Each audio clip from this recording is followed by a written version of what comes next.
अस्सलाम वालेकुम फ्रेंड्स। तो आज मैं बनाने वाली हूँ खोए के गुलाब जामुन। बेहद मज़ेदार बनकर तैयार होते हैं और आसानी के साथ भी इसे हम बनाकर तैयार करेंगे। तो चलिए बनाना शुरू करते हैं। ये 1 किलो के ऊपर खोआ है यानी कि मावा। और हमें बिल्कुल भी दूसरे इंग्रेडिएंट्स का इस्तेमाल नहीं करना है, जैसा कि मार्केट में आता है ना गुलाब जामुन वाला पाउडर, तो उससे मैं नहीं बनाने वाली हूँ। सिर्फ खोआ और थोड़ा सा मैदा ही इस्तेमाल करूँगी। बस दो ही चीज़ों से हम बहुत ही बढ़िया तरीके से गुलाब जामुन बनाकर तैयार करेंगे। खोआ हमें बिल्कुल फ्रेश लेना है और ये 1 किलो से ज़्यादा खोआ है, तो इसमें का मैं आधा निकाल लूँगी खोआ।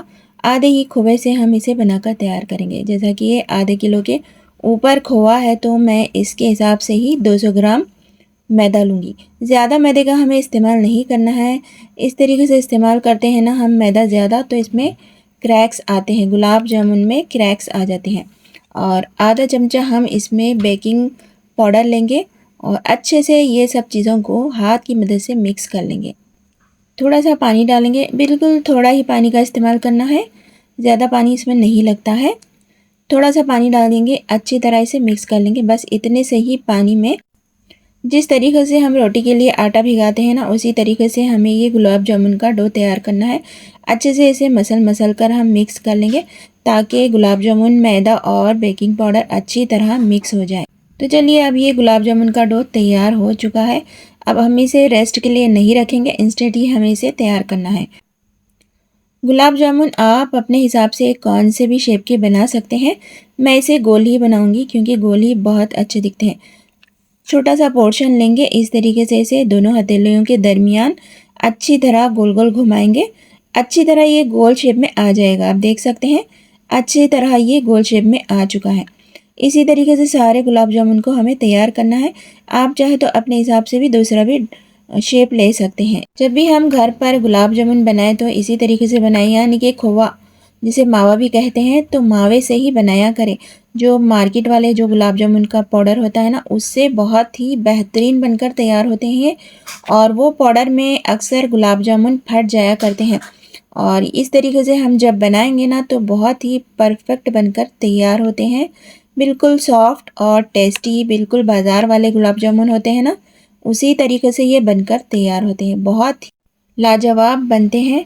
और देखिए, आप डो भी देख सकते हैं, हाथ से बिल्कुल मैं इसे दबाकर देख रही हूँ, सॉफ्ट है, बिल्कुल सॉफ्ट है। तो ये हमारे सारे गुलाब जामुन शेप में आ चुके हैं, अब बनकर तैयार है। तो चलिए, अब हम चाशनी तैयार करते हैं। गैस पे मैंने कढ़ाई रख दी है। 1.5 कटोरी शक्कर ली है, यानी कि देखा जाए तो ये 200 ग्राम शक्कर होगी। और जिस हिसाब से हमने कटोरी में शक्कर ली है, उसी कटोरी में हमें पानी भी लेना है। 3 से 4 इलायची को खोलकर डाल दिया। आप चाहे तो इसमें इलायची पाउडर का भी इस्तेमाल कर सकते हैं। तो जितनी हम शक्कर लेंगे ना, उसी हिसाब से हमें पानी लेना है। पानी ज़्यादा भी नहीं चाहिए, क्योंकि चाशनी परफेक्ट तरीके से बनाना है तो सेम मेजर का इस्तेमाल करना पड़ेगा। इन सब चीज़ों को अच्छी तरीके से मिक्स कर लेंगे, ताकि शक्कर आसानी के साथ इसमें घुल जाए।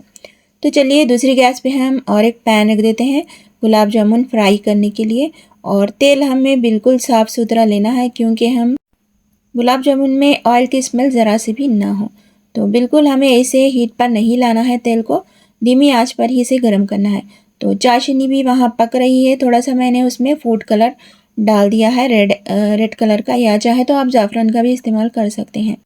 तेल हल्का गर्म होने के बाद हम एक एक करके सारे गुलाब जामुनों को डालते जाएंगे। जितने हम कढ़ाई में आ सकते हैं ना, उतने ही डालेंगे। और ज़्यादा हमें इसे हीट पे नहीं तलना है, झटपट ही इसका कलर बदल जाता है, यानी कि ये जल भी सकते हैं।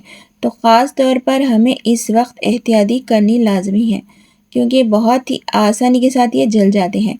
तो जिस तरीके से ये डार्क कलर होता है ना, उसी हद तक हमें इसका कलर लाना चाहिए। आहिस्ता से हम इसे पलटते जाएंगे और इस तरीके से आप देख सकते हैं, मैं इसे पलट रही हूँ। बिल्कुल धीमी आंच पे ही इसे हमें तलना है। अक्सर लोगों में शिकायत होती है कि गुलाब जामुन सही से बनकर नहीं तैयार होते हैं, यानी कि इसमें क्रैक्स आ जाते हैं और अंदर तक ये फ्राई नहीं होते हैं, कच्चे रहते हैं। इसकी वजह यह है कि जब हम इसमें मैदे का इस्तेमाल ज़्यादा करते हैं ना, तो ये हार्ड हो जाते हैं और इसमें क्रैक्स भी आ जाते हैं। और ज़्यादा हार्ड डो तैयार करने से भी ये होते हैं। तो इस बात का ख़ास ख्याल रखना चाहिए कि मेजरमेंट सही से ले। गुलाब जामुन जब भी हम बनाते हैं ना, तो पूरा इस बात का ख़ास ख्याल रखें। और ज़्यादातर बाहर के पाउडर के अलावा ही ये मावे से बनाए बहुत ही लाजवाब बनकर तैयार होते हैं। तो इस तरीके से इसका डार्क कलर आ चुका है, आप देख सकते हैं। सारे हम आहिस्ता आहिस्ता से निकालेंगे, बिल्कुल धीमी आंच पे ही इसे तलना है हमें। अगर ज़रा सा भी आंच तेज़ हुई ना, ये जल सकते हैं। और हमारी चाशनी भी लगभग तैयार हो चुकी है।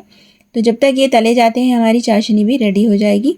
हमें चाशनी को ठंडा करना नहीं है, गरम चाशनी में ही गुलाब जामुन हमें इसमें डालते जाना है। तो चलिए, ये हो चुके हैं गुलाब जामुन तैयार। बाकी के भी गुलाब जामुनों को इसी तरीके से तल लेंगे।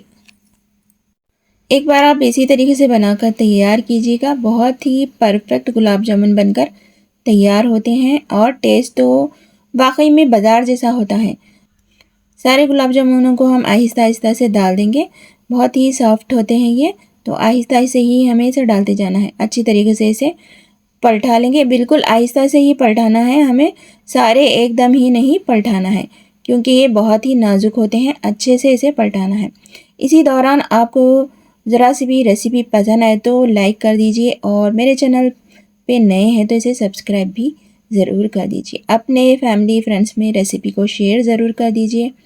अपना फीडबैक लाजमी दीजिए कि आपको गुलाब जामुन की रेसिपी कैसी लगी।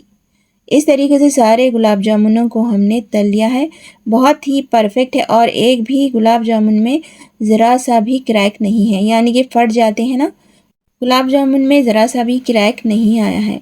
तो आप देख सकते हैं बहुत ही परफेक्ट शेप भी आया है, और एक भी इसमें क्रैक्स नहीं है। और भी थोड़े से हैं, मैं वो भी तल लूँगी। इसी तरीके से हमें तलकर निकाल लेना है सारे गुलाब जामुन। बच्चे हो या बड़े, सारे गुलाब जामुन खाना पसंद करते हैं। परफेक्ट स्वीट रेसिपी है ये, इसी तरीके से आप बनाकर तैयार करिए। तो चलिए, अब हमारे सारे के सारे गुलाब जामुन रेडी हो चुके हैं, और गैस को मैंने ऑफ़ कर दिया था। ये चाशनी भी तैयार हो चुकी है। इस तरीके से हमें शीरे को गाढ़ा होने तक पकाना है, और ये ठंडा भी होना नहीं चाहिए, यानी कि गुलाब जामुन का जो शीरा होता है ना, गर्म ही रहेगा। सारे गुलाब जामुन हम इसमें ऐड कर लेंगे इस तरीके से। तो ये अंदर तक चाशनी को अच्छे से पी लेंगे, और सारे गुलाब जामुन सॉफ्ट हो जाएंगे। अब इसे अच्छी तरह मिक्स कर लेंगे। मिक्स करने के बाद यानी कि आहिस्ता से हमें इसे शीरे में डुबोना है। और ये बहुत ही सॉफ्ट है, अंदर से बिल्कुल भी हार्ड नहीं है, सॉफ्ट बनकर तैयार होते हैं। इस तरीके से हमें सारे गुलाब जामुनों को शीरे में डुबोना है, और इसे अब हम रेस्ट के लिए रख देंगे, ताकि गुलाब जामुन चाशनी अच्छी तरह पी ले और ये अच्छे से अंदर तक सॉफ्ट हो जाए। इस तरीके से हमें तकरीबन 40 मिनट तक इसे रखना है, तभी इसे नहीं खाना चाहिए, क्योंकि ये अंदर तक सॉफ्ट नहीं होते हैं। तो चलिए, 30-40 मिनट के बाद मैं इसे चेक कर रही हूँ। अब इसे हम सर्व कर सकते हैं। बहुत ही बढ़िया तरीके से ये सॉफ्ट हो चुके हैं शीरे में। आप देख सकते हैं लाजवाब बनकर तैयार हो चुके हैं हमारे गुलाब जामुन। बहुत ही लाजवाब है, और अंदर तक बिल्कुल सॉफ्ट है। ये बहुत ही आसानी से बनते हैं ये गुलाब जामुन। बस इसे परफेक्ट हमें बनाने का तरीका आना चाहिए, यानी कि इसका शेप और चाशनी, और साथ ही गुलाब जामुन में क्रैक्स नहीं आना चाहिए। तो तभी ये गुलाब जामुन बहुत ही बेहतरीन दिखते हैं। तो इस तरीके से हमने ढेर सारे गुलाब जामुन बनाकर तैयार कर दिए हैं। आधा किलो खोआ और 200 ग्राम मैदे में ही ये गुलाब जामुन ढेर सारे बनकर तैयार हो चुके हैं। आप भी इस रेसिपी से एक बार ज़रूर ट्राई कीजिएगा। बेहद लाजवाब टेस्टी होते हैं, एकदम मुंह में जाते ही घुल जाते हैं, उतने ही सॉफ्ट होते हैं। उम्मीद करती हूँ आपको स्वीट डिश गुलाब जामुन की पसंद आई होगी। तो मिलते हैं कुछ नया लेकर नई रेसिपी के साथ नेक्स्ट वीडियो में। अल्लाह हाफिज़।